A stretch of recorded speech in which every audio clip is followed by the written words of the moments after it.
Matapos isali ni dating Pangulong Aquino ang liderato kay Pangulong Rodrigo Duterte, agad na dumiretso ito sa kanyang bahay sa Times Street sa Quezon City. Dito siya sinalubong ng kanyang mga taga-suporta kung saan nagbigay rin siya ng maikling mensahe sa mga ito. Si George Bandola sa detalye. Alas 11:10 ng umaga, umalis sa Malacanang ground si dating Pangulong Benigno Simeon Aquino III. Matapos ang military honors na ginawad sa kanya, agad na sumakay sa kanyang puting SUV si Pinoy at 30 minutong tumakbo hanggang sa kanyang tahanan sa Times Street, West Triangle, Quezon City. Mula sa Gate 5 ng Malacanang, pinunuri ng kanyang mga well-wishers ang kahabaan ng Arlegui na bumabati sa pagdaan ng convoy ng paalis na Pangulo. Sa Quezon City, sinalubong si Pinoy ng mga yellow ribbon na nakatali sa mga puno papasok sa number 25 Times Street. Pero bago tuloy ang pumasok sa kanyang bahay, pinagbigyan muna ni Pinoy ang halos 200 residente at supporters sa isang makeshift stage at ilang minutong nagsalita.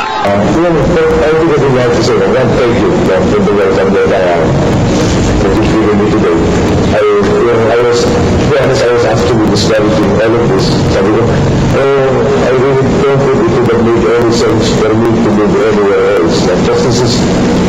This is where the roots are. This is where the friends are. This is where the extended family was in 3 years. So again, from the bottom of my heart, I'd like to thank you. My mother had the luncheon when she finished her term. I'm sorry I cannot be good to do. I have to fix the house and make it a little presentable. Dito na basta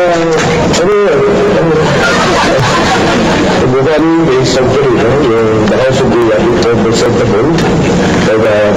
I'll see you all in the coming days. I'm really looking forward to a rest of life.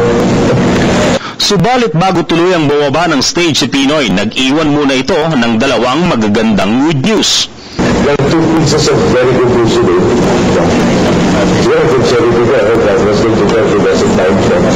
Number one, our master to America, the English and tells us that we have succeeded in being placed in the 41 level and strategy. It was not the fact. Previously, kasi we were keen to watch this. At yun by George, naglapitan ng Tier 2 na marami ng sanctions sa Pagkasa. We managed to bring ourselves up to Tier 2, wala ng watch list. And just today, yung 2 hours ago, I got the text that we are on Tier 1.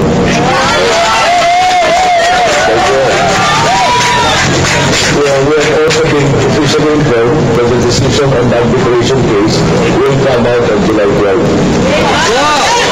So we hope that the prayers continue, that there is a successful resolution of this arbitration issue, and hopefully that will pave the way for a real just solution to the issue in the West Philippine Sea and the South China Sea. So I think there's no better way to end, and we will have these 2 pieces of bright news in this a bit cloudy day.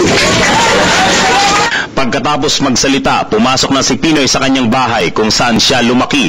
Alas 12:30 naman, dumating din ang bunsong kapatid ni Pinoy na si Chris Aquino, kasamang 2 anak na nagsabing bahala na si Pinoy kung ano ang nais itong gawin sa kanyang bakasyon. We're here, dito lang kami to entertain him, to make him happy, and to love him. Any plans now, like vacation with him? Bahala na siya. Oo, kung gusto niya, paano tayo yung gawin? Tumanggi na muna ang magpa-interview sa ngayon si Pinoy. Para sa Telebisyon ng Bayan, George Bandola.